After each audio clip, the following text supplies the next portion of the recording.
Okay, thank you all for your coming. Okay, it is quite, I would say, big pleasure to have a Professor Liang here. Last name is Liang. Last name Liang. Okay, and Professor Liang developed a WIC model. It's called the Variable Infiltration Capacity Model. In land surface model community, it is a big name, WIC, victory, WIC, V-I-C, WIC. And I just said that I will try to make some story. I can tell all of you, I have read WIC model line by line. Yes, because this is a very important model, line by line. So this is how to do research, okay? Now, this is, I will not say much, then I would like to invite our dean to give a speech. Okay.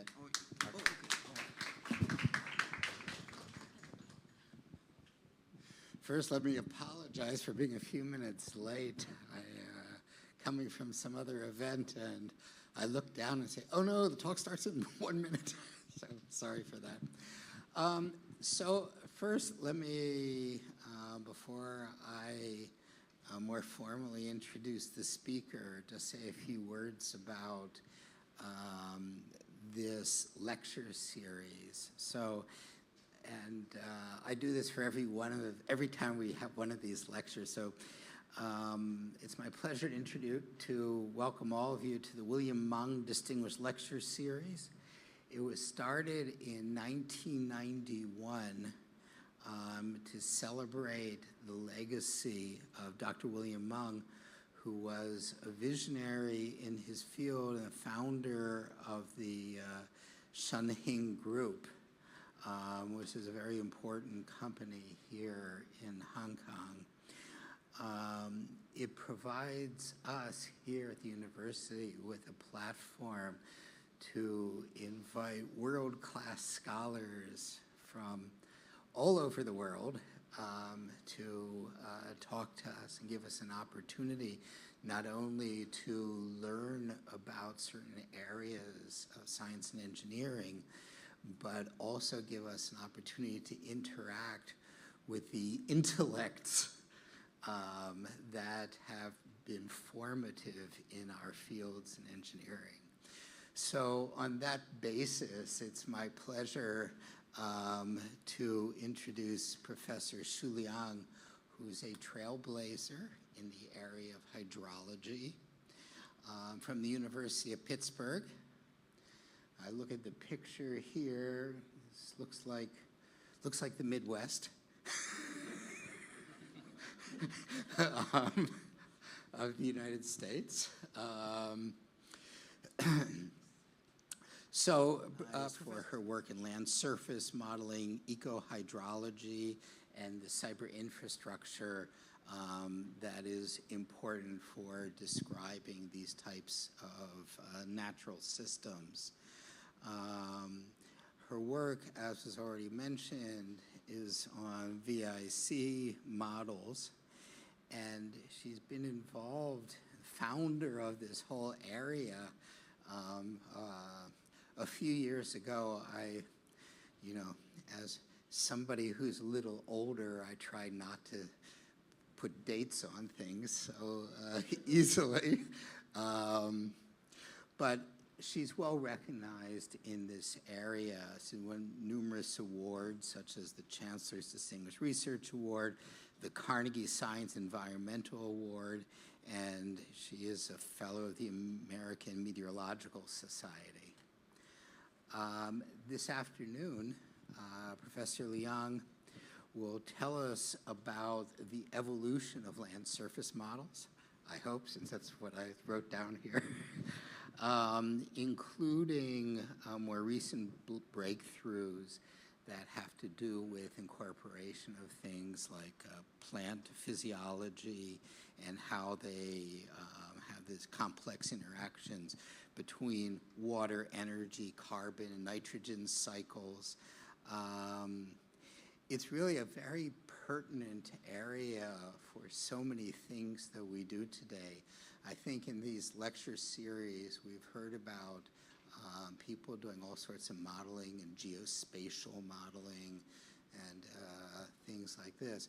But sort of the integration of models like this together with what's going on in the ecology, the hydrology, and land, and the environment, and climate, everything's sort of connected. And I guess we look forward to hearing about the integration of all of this in one talk, hopefully while you stand on one foot. It's a lot to cover, and it's this integration that I think is the exciting part of this work. So before we begin, and so I don't take up any more Professor Liang's time, we do one thing a little bit backwards here, is we want to present you with a small token before your talk instead of after your talk. So.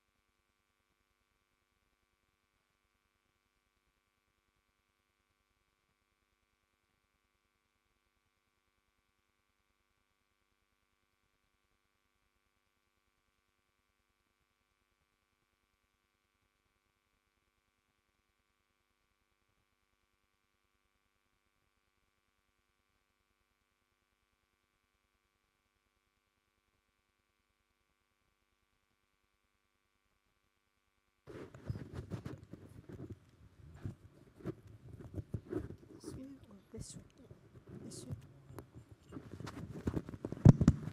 Okay.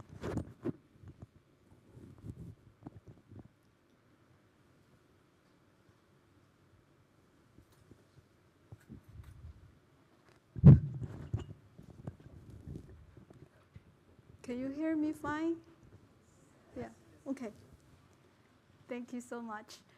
So before I start, I want to thank Dean Solovitz very much for the generous introduction and a warm welcome. And also for that token. Yeah, it is a wonderful token. Yeah, I'm very honored to be invited to deliver this William Mong Distinguished Lecture here at the university, and I also thank you so much. And I also want to express my sincere gratitude to Professor Chen for his kind invitation and thoughtful coordination for this event to happen, and also for the award committee for selecting me for this honor. It's really a great honor to be here. And it is also a privilege to be here, and to be among these esteemed colleagues and students. I'm very grateful for this opportunity to share our work with you all. Thank you so much again. So I'm going to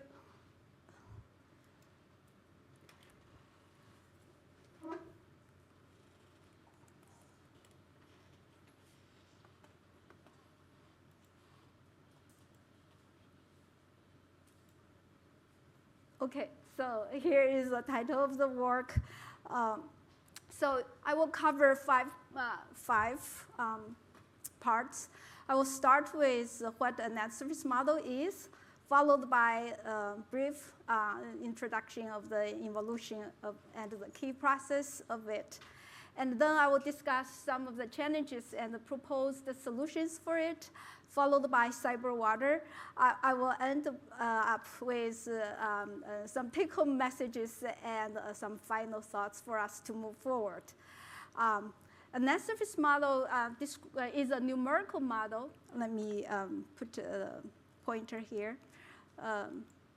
So it is a numerical model that simulates various processes over the net surface as illustrated here, and also the process below the surface within this soil column here. It includes various processes like physical, hydrological, biological, ecological, and biogeochemical. And this process interact with each other through water, energy, momentum, carbon, and nutrients. For those of you who are not familiar with this field, and here is a very simple illustration to show how the NASR's model interact with the atmospheric model above it. So basically, the output of atmospheric model, like precipitation, air temperature, and so on, are the inputs to the net surface model. And the outputs of the net surface models, such as the sensible heat flux, latent heat flux, surface temperature, etc., are the inputs to the atmosphere model. And so a good net surface model helps us to improve the predictions of floods, droughts, and how much total water discharge to the ocean, and also supports a better management of the environment and water resources. So over the time, net surface models have been involved, and there were some key phases of it. Malawi started the first net surface model and have it incorporated into the climate model to improve the climate predictions. His model was featured by no surface runoff in the soil column until the entire bucket is filled. And there was a very simple representation of the energy budget in his model and no explicit representation of the vegetation. But Malawi's pioneer work enlightened the entire field of the net surface models. So there were three generations of net surface models, and the first generation can be characterized by improved energy budget calculation for vegetation. However, it lacks of the consideration of the spatial variability. So for example, this is a modeling grid unit, which is pretty large. As you can see, typical size of it is more than much larger than 100 square kilometers. And so within such a large modeling unit, many things vary. And so if you don't consider the spatial variability, such as earlier in first generation, the precipitation is considered to be constant everywhere within this modeling unit, and the vegetation is considered to be uniformly distributed within the modeling unit. Soil properties, no variation. So everything is constant. That's the drawback of the first generation. Second generation includes two phases. The first phase considers the spatial variability's impact on the energy, water, and on the energy and water budgets. So what it means is that for this large modeling unit, the precipitation is no longer treated as a constant. It can vary over the entire modeling domain. And the vegetation is no longer treated as a single type of vegetation. It can also vary. The soil properties, you can have various different soils like sand, loam, clay. They are all mixed within that. And also, the hydrological process have been significantly improved in this generation of the land surface models. But in terms of the energy calculation, it remains similar to generation 1. Generation 2B includes the carbon budget. So this is the first time that the carbon, water, and energy interact with each other in the net surface model. However, in terms of the impact of subgrid variability on the water and energy budget and the representation of the hydrological process, it went back to generation 1. It doesn't consider the generation 2A's improvement. The third generation is the current generation. It is formed through the co-evolution of generations 2A and 2B, along with integration of dynamic global vegetation models. And as you can see from this diagram, over the time, more and more processes have been recognized and included in the net surface model as indicated by these different colors. And so, for example, now the impact of urban areas, irrigation, dams, and lakes are all considered in the net surface model.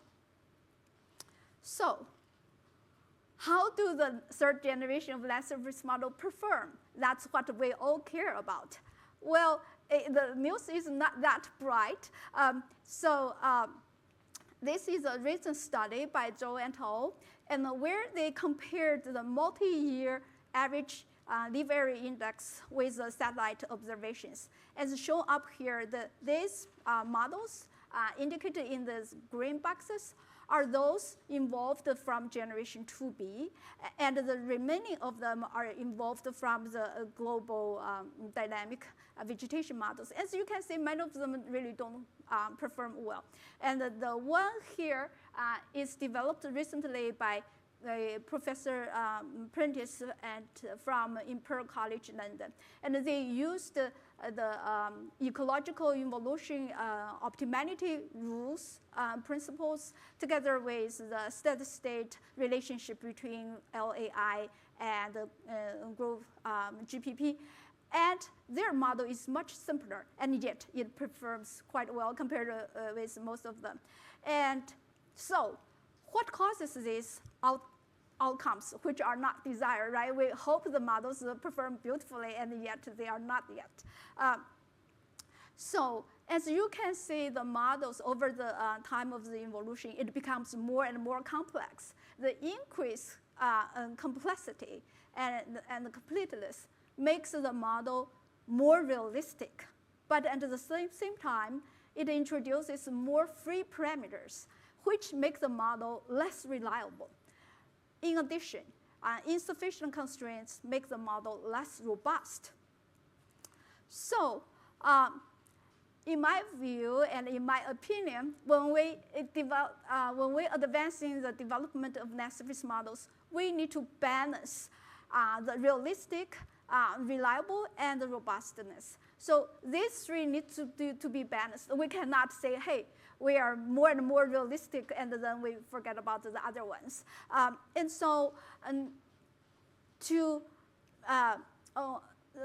there are many challenges that contributing to this imbalance scenario and situations. And here I will focus on the heterogeneity and equifinality. Heterogeneity means that there are variations within the modeling unit, as you recall.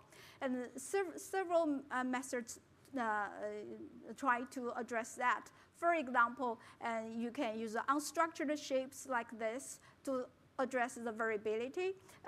And you can use irregular shaped subwatersheds like this, cluster-based modeling units, nested structure modeling units. All of these methods, as you can see, can address the variability. However, they are complex and they require quite a bit of efforts. In addition to that, they have a challenge of handling the interconnectivities among the modeling grids. So the fifth method is to use distribution to describe or represent the heterogeneities. And that is the one that I'm going to focus on more here. I will use VIC, the transition from VIC to VIC plus, to illustrate how we try to balance the aspects of realistic, reliable, and robustness among the net surface models. So VIC belongs to the generation 2A, and it represents the spatial variability of soil moisture capacity using this curve, which is what follows the beta distribution. And each of these columns here corresponds to these different sizes of buckets. So when the different sizes of buckets are full, you have the surface runoff generated here. And VIC uses another beta distribution here to represent the infiltration capacity, which means that even this bucket is not full, surface runoff also generates. That is because when the precipitation rate is greater than the infiltration rate, you generate the surface runoff. And so this curve and this curve are working together in a cohesive way. And the curve on the left is static, so it doesn't change over time. On the other hand, the curve on the right, it changes over time. It is a function of the soil moisture here. And also, Vic considers the spatial variability of precipitation. All three of them work together. And because of that, we can derive an analytical solution to represent the bare soil evaporation with an equation like that. And later, colleagues from like Sellers and the Bakers and all, they showed that considering the spatial variability of soil moisture is really critical in terms of how to accurately calculate the evaporation. Vic also considers spatial variability of vegetation. So now with all these treatments, how do Vic perform? So the conclusion is that Vic model parameters are robust in the sense that it is less sensitive to the choices of spatial and temporal resolutions, and also less sensitive to the calibration process. So let me give you a few examples to illustrate that. The first one is that this is a work we did 20 years ago or so. So basically, this is a Blue River Basin in the US. And these different colors shows the different soil properties. And they are showing at different spatial resolutions. The dashed dot line here shows that if I calibrate the Vic model parameters and every single resolution is here, and then of course that in that way model performs the best, right? And if this vertical axis shows that if it is 1, it's perfect. If it's the closer to 1, the better. And if it's larger than 0.4, it's actually considered to be decent. And so the first one shows that if I calibrate the Vic model parameters at 1 degree resolution and apply that parameters at other resolutions, and so how do they perform? The difference here shows the degradation of the model performance. As you can see, model did perform worse, but not that much worse. And that happens at other resolutions as well. And this is not only what we found, and later colleagues at other institutions, for example, this one was done by people at PNL, DOE PNL. So what they did was to use community net surface model called CLM version 4, and they applied it in 3 different resolutions, and 1, 2, 3. And these results are the ones without calibrating the model parameters. In other words, they use the default model parameters. And the model would perform perfect if they land here. And so as you can see, they don't perform well. And after the calibrations, they perform much better. So the improvement is significant. And then they replace the hydrological process of the CLM by Vic. And these are the performance with the default parameters of the Vic, and these are the ones with calibration. And you can see the differences are not that large. And so this again shows that the model parameters of the Vic is less sensitive. In other words, it's more robust, and that's what we want. And this is a more recent study by others at Los Animas, if I remember correctly. And they compare 4 different models. One is Vic, one is top model, and one is Sacramento model, and this is Prism. And these 4 lines are the model's performance before the calibration. And these 4 are after the calibration. And towards this the right side, the more towards the right side, the better performance. As you can see, without calibration, Vic does perform much better than others. And after calibration, everyone does a good job here. And again, Vic is more robust than others. And this is a recent study did last year by Nettemeyer and his team. They compare Vic and NOVA MP. And again, same story. This is the model performance before the calibration, and this is after calibration. And again, you see Vic continually perform better than other models, and also it shows its parameters are less sensitive to the spatial scales. And here we did a recent study where we show we want to investigate how the model performs at different tempo scales. And so we calibrate the model parameters at the hourly time step, and then apply the parameters to the daily time step. And then, as you can see, and dot line and the red line, they don't. They are not different that much, and the vice versa. If you calibrate at the daily time step and apply it at the hourly time step, you get similar results. And so the question is why? Our hypothesis is that the beta distribution we use in the Vic is more likely to preserve physical constraints across spatial scales compared with the other unbounded gamma distribution, like the top model type. And so in other words, the beta distribution is more scalable in a practical modeling sense. So we carry out a hypothetical experiment to test this. So we look at 4 different spatial scales here. Scale 3 is the finest, and scale 0 is the coarsest. And so we use the beta distribution to represent its spatial variabilities for each of these 16 cells, and as you can see here. And then we sample the data, and that is the red circles here. So that is the truth. That is the data representing the spatial variability within this modeling grid unit. And then we calculate the ideal case in the hypothetical case, what will be the truth. And that is in terms of the surface runoff, that is represented by the red circles is here.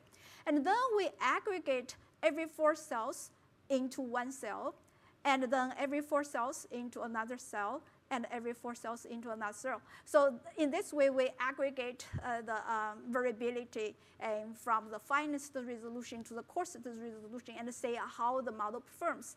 And as you can see, at different scales, the beta distribution in the parameter B here is different, but they are close to each other. This is to show how robust the model parameters are, and so it doesn't change that much across the different spatial scales. And here it does show that the surface runoff, as a consequence of that, don't change that much across spatial scales.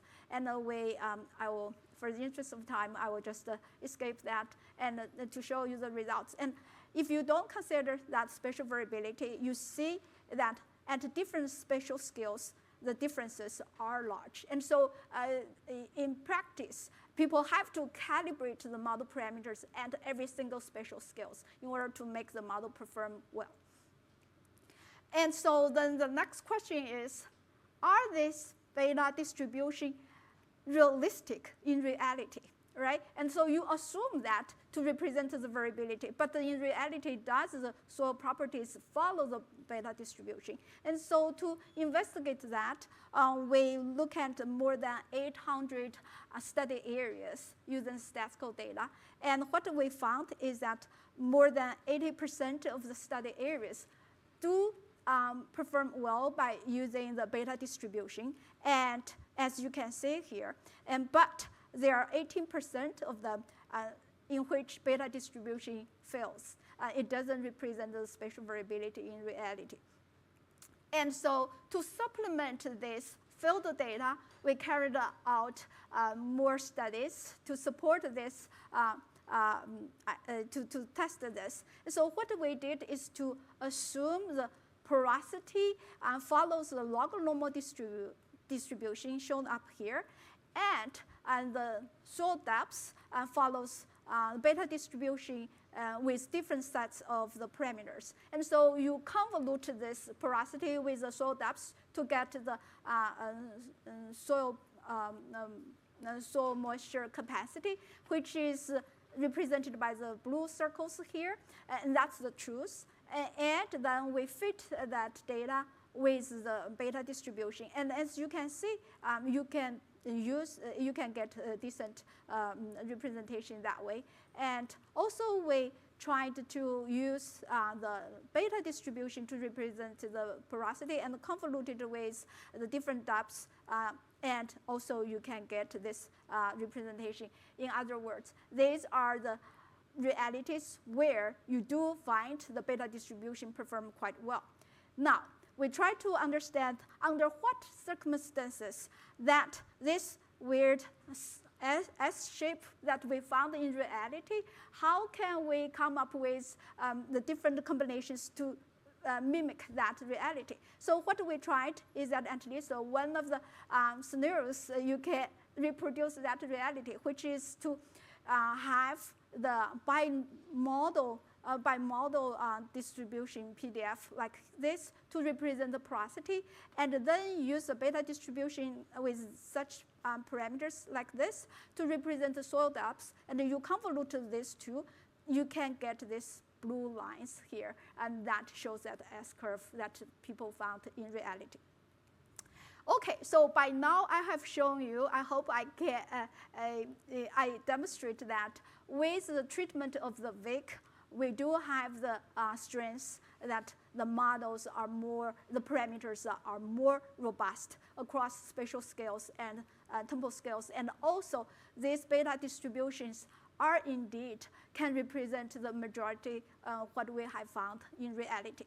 And so with that, with those strengths that we found in Vic, we want to keep those strengths in Vic Plus while we add more process into the Vic Plus. And so in terms of the new process we have added to Vic Plus, which includes hydrological redistribution and its interactions with groundwater dynamics, and the plant roots can grow and diminish, and we consider the plant water storage. We also consider the river infiltration process, the routing process in the model, and also the photosynthesis process, all of this and their interactions with each other. And in addition to that, we try to add more constraints to the model so that, remember, we want the model to be robust and more reliable. And so by doing all of that, then here is the results that I'm going to show you. And first of all, we introduce the concept of tortuosity coefficient. We use this to reduce the variability, the impact of variability across spatial scales on the slope, velocity, and the time calculations. And also we introduce the flow passness distribution to represent the variability of overland flow passness to the river reaches. And by doing that, we test it, and then you can see the red line here is to that you use our new approach and the new models Vic Plus, and you calibrate the parameters at 1/8 degree, and you apply it at all different resolutions shown up here, and you see that the performance is not really reduced much, and it's pretty stable at all three watersheds. And again, one in the vertical is perfect. In comparison, the popular model approach, which is called the DACE method, when you calibrate it at 1/8 degree, which performs great, but when you apply it to other resolutions, you see the model degraded dramatically. When it is 0, it is basically as good as you use just the average. And then we tested the model performance at different temporal resolutions. Here is that you calibrate the model at hourly time steps and apply the parameters at a daily time step, that you can reproduce the results. On the other hand, if you don't consider using the distributions, in this case, the flow passness, then you cannot even get decent results even when you calibrate the model parameters at the hourly time step. This is why when you look at many of the applications, they don't show you the time series at hourly time step. They always show you daily, monthly, and yearly time series because they cannot get good results there, and that is a challenge. And so when you calibrate the data at the daily time step, and you can say you can get decent results.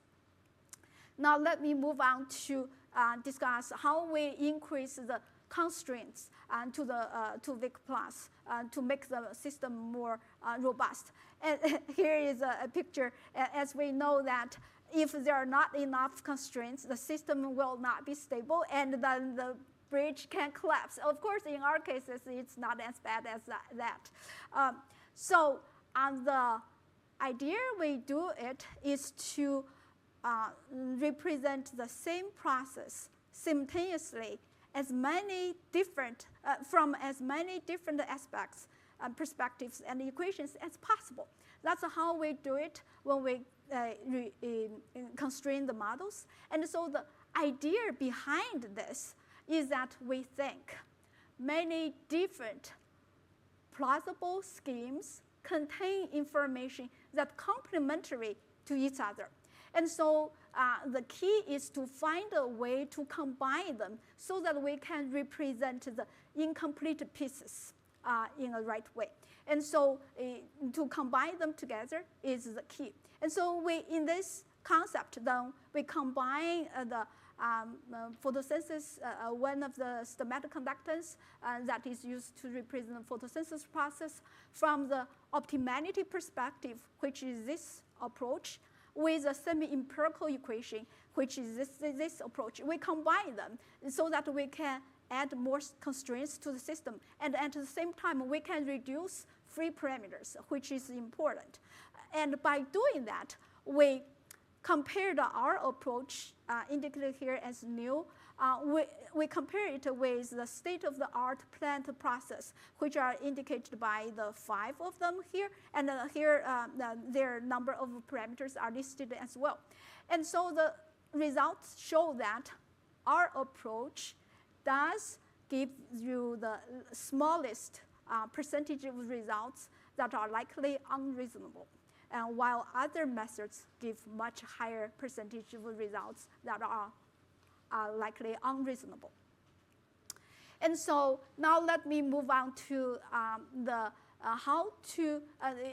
new parameter calibration framework that we developed to mitigate the equifinality.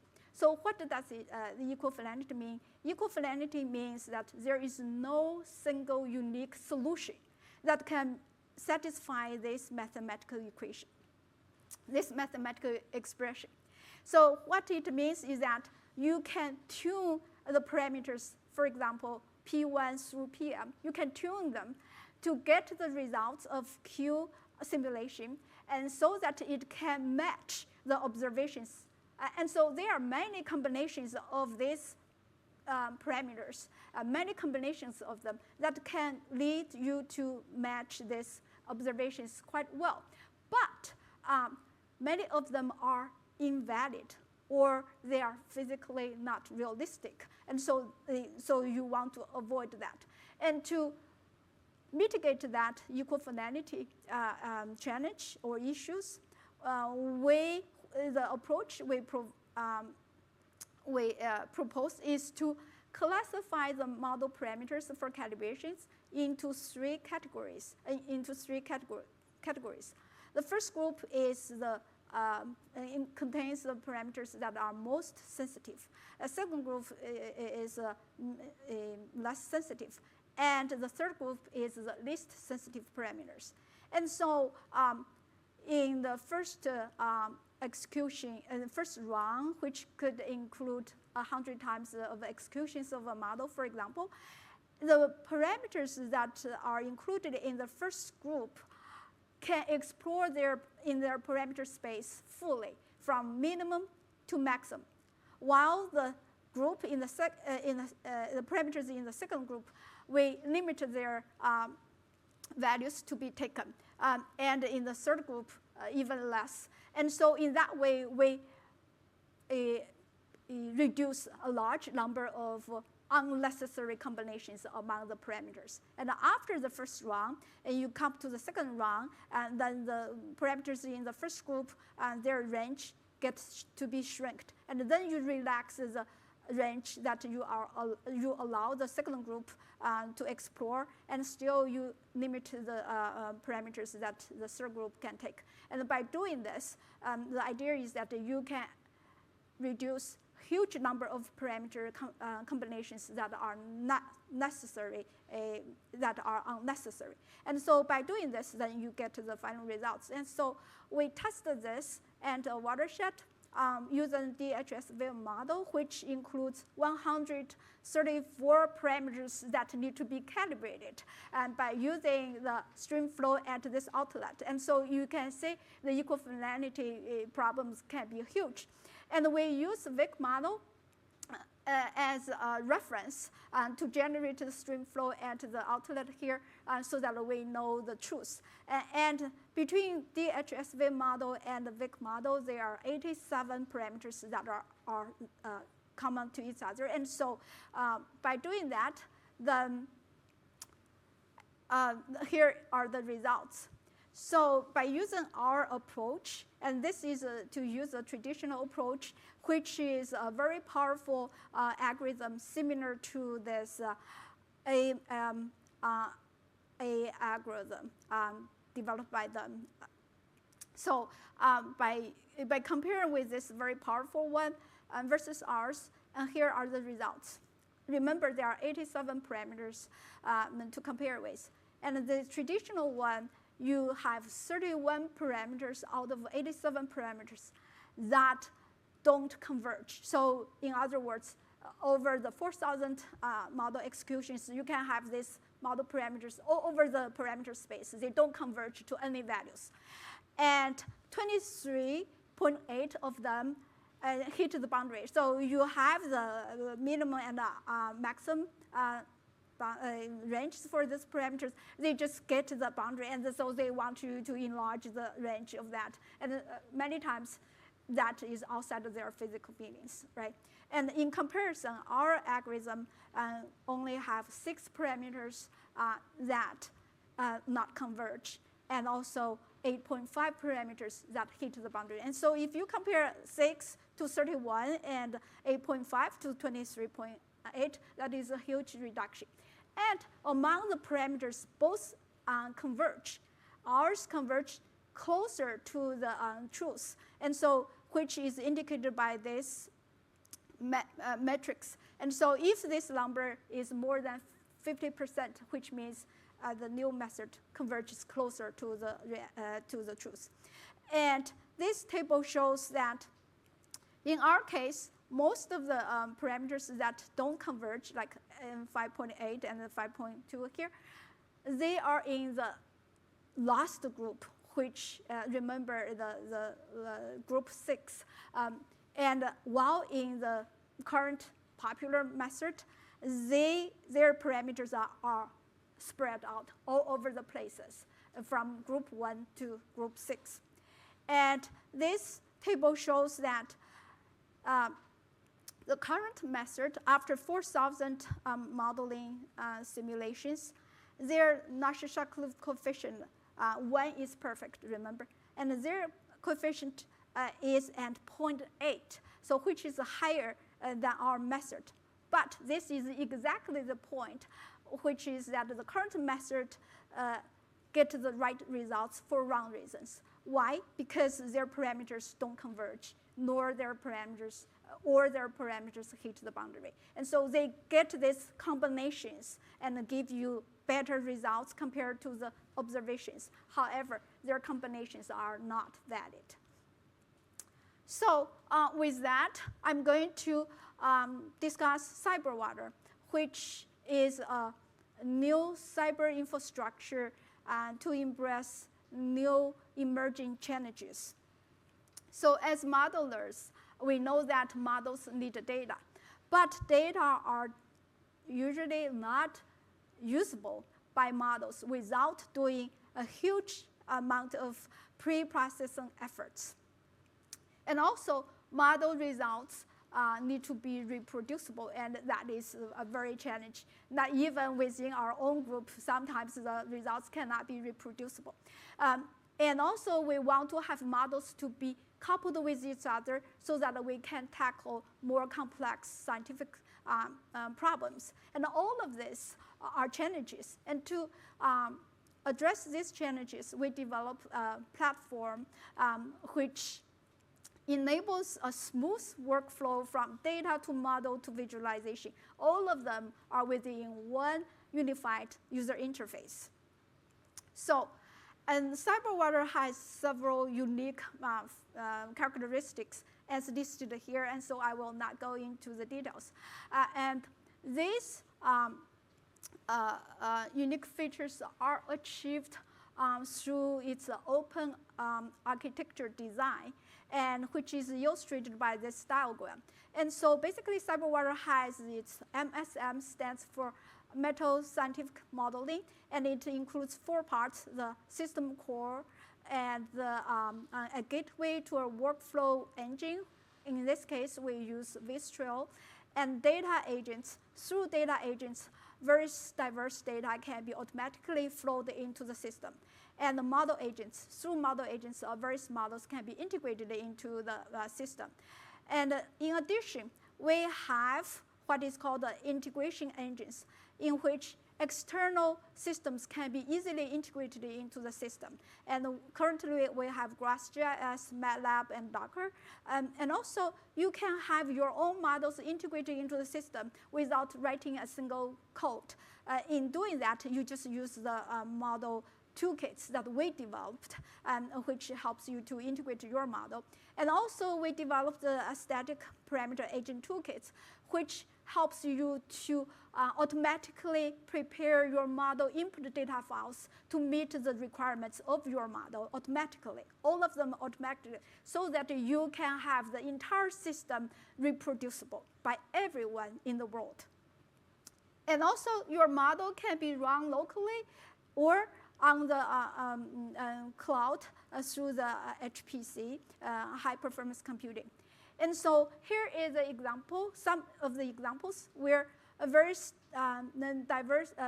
different data products are automatically accessed by CyberWater through our data agents. For example, the radar precipitation data, North American mesoscale forecasting system data, global forecast system data from NOAA, and satellite data such as SMAP, and the satellite data from NOAA, GPP, NPP, and precipitation, and so on from NASA. And also, through our data agents, USGS agents, you can access the USGS data on precipitation, stream flow, and all various kinds of chemical concentrations from more than 13,000 USGS stations. So here is the user interface of CyberWater, and these different modules are developed by CyberWater teams, and each module accomplishes certain tasks, and you just drag this module from the left panel here into the workspace, configure them on the right panel, connect them to form a more complex, to accomplish more complex tasks, and you execute them. So here are the web links for accessing the CyberWater software. We have 2 versions. One is the standalone version that you can run it on your PC, and the other is through the cloud. And here are the QR code. So I'm going to show you a demo to show you, to illustrate how CyberWater works. So I have, so basically here, so under the MSM, then we have many different modules developed here. So for example, the first one is time range. If I just type time, and then the time range here showed up. And then you just drag it here. Let me put it here. And then in this time range, you come here.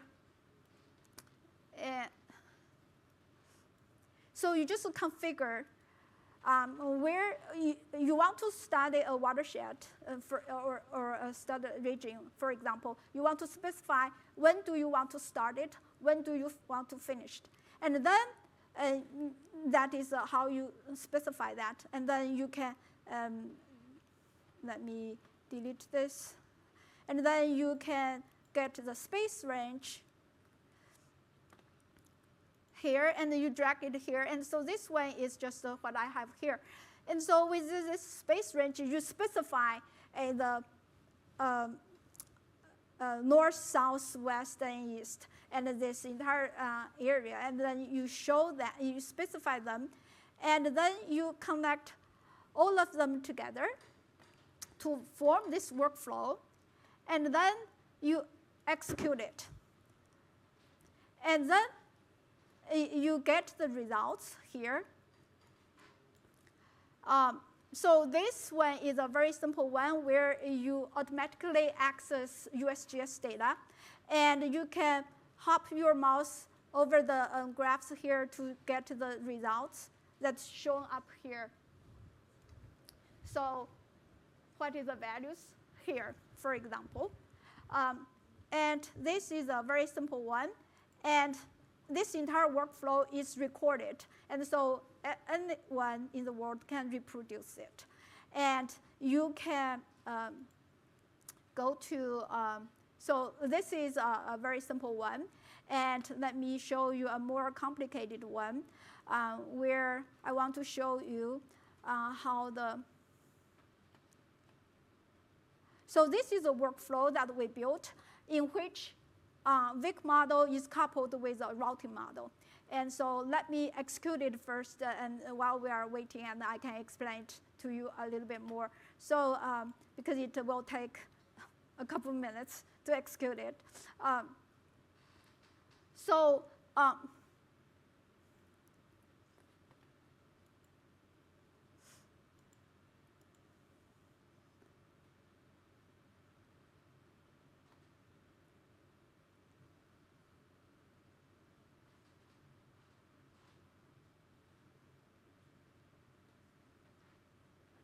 I need to connect it to the internet.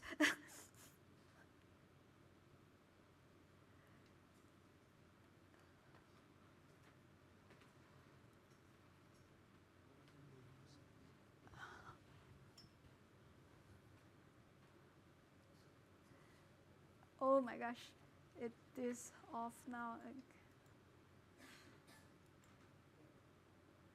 No, this one.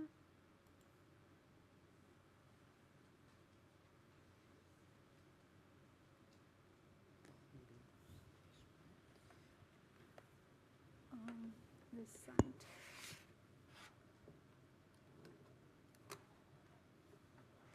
Okay. Oops.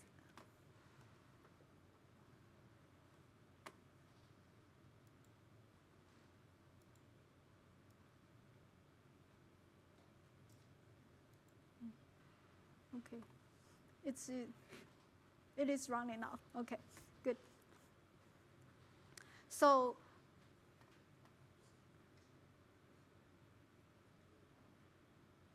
basically, you just, these are the modules we developed, and you just drag them here and connect them. You can form very complex workflows, and you execute them.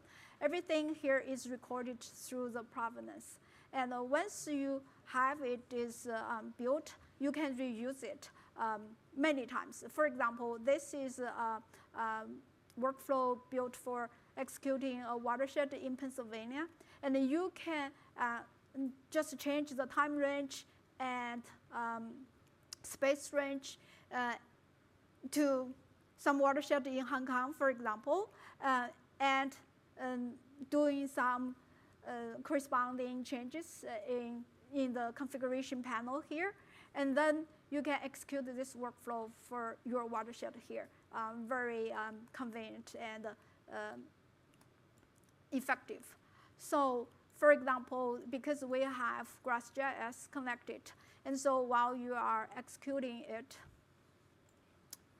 while you are executing it, in part of this workflow is to have the watershed delineated. And so you actually just grab the data, the DM data online, and have the data automatically flowed to your system. And then you use GraphJS to delineate it. And then you can find the river network and so on and so forth, which is the information you want to use in the routing system. So, okay, while it is executing, you cannot mess it up. You have to be just a little bit patient to wait until it's finished. Yeah, okay. So, and so this is a river network delineated, and this is the time series comparison between the VIC coupled with the routing compared to the USGS observations.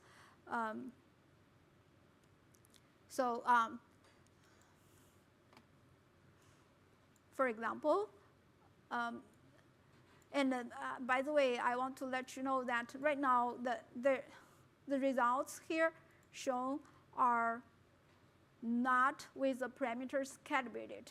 And so it is by using the default parameters, just to give you a sense how this cyberwater workflow works. Okay, so let me close it and go back to the presentation.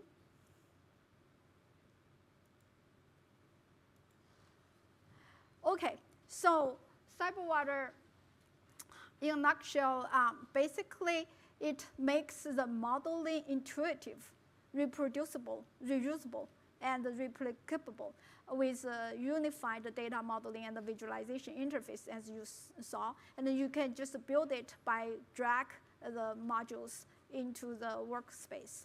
And the good thing about this is that it enables the researchers to achieve two-way model coupling with minimum or no programming.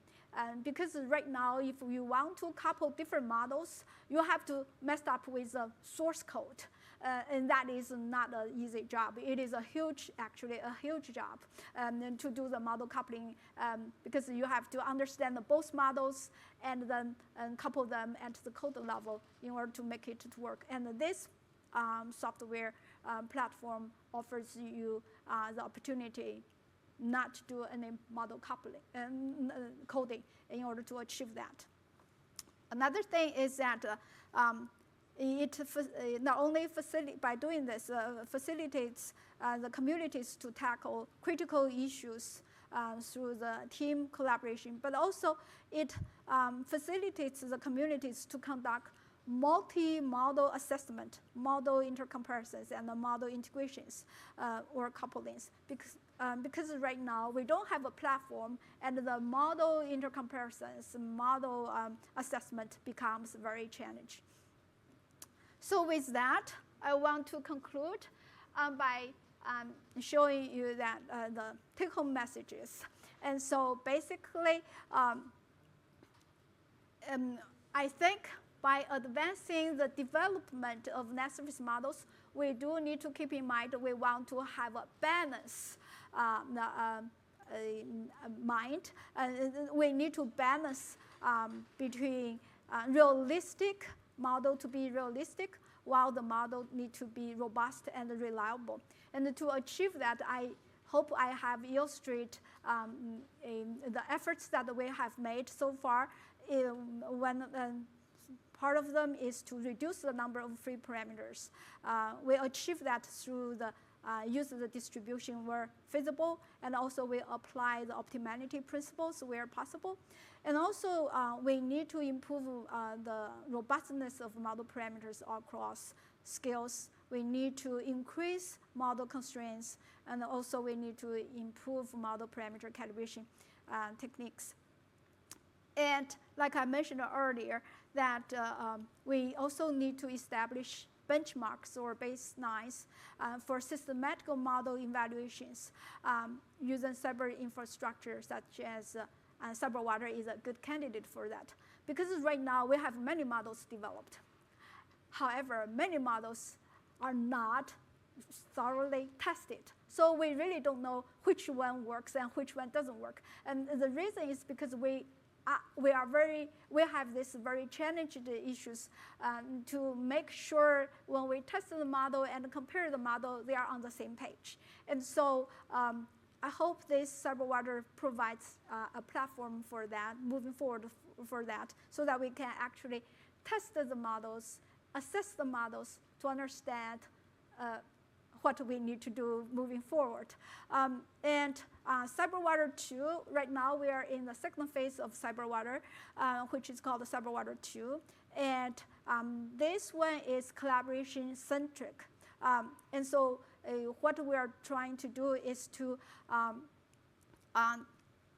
facilitate the collaboration across disciplines, platforms, organizations, and the geographic boundaries. So the features that are currently under development, and also planned to be developed includes a two-way open model coupling across platforms. Remember, what I just showed you is the model coupling within the same machine, right? On my machine, PC.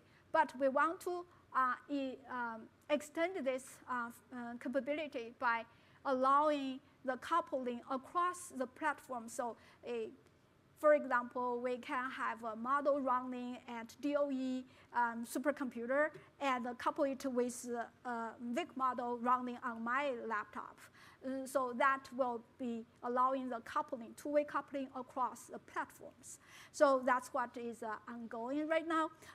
And also we want to have easy and system model parameter calibration schemes in the CyberWater and data assimilation capability in the CyberWater, and also allowing browser-based access so that you can build the workflow on the internet and have automated data agent updates and intelligent HPC site recommenders. And so some final thoughts as I hope I presented this in a convincing way, that a model needs to be capable of giving a full picture of system. That is why more and more processes are included in the model. And so the complexity is necessary. And the complexity invokes tenacity. And the tenacity, I hope it's young in action. But on the other hand, like I mentioned, a model needs to be reliable and robust. Thus, it needs to remain as simple as possible given the available data. So simplicity is elegance, and simplicity is yin. So the interplay of yin and yang is a way to go. And I hope that CyberWater systems will provide this platform to foster close collaboration in a comprehensive land surface model development, facilitating extensive testing and evaluation across teams, disciplines, and platforms. And so I hope it provides a strong foundation and to support the interplay between yin and yang. With that, thank you very much. And the ultimate goal of ours is to be able to describe the elephant, the true elephant. And let's think about that as our final or ultimate goal of the land surface model, that we can describe true elephant.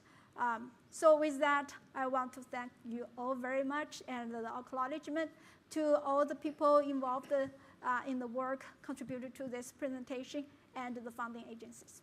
Thank you very much.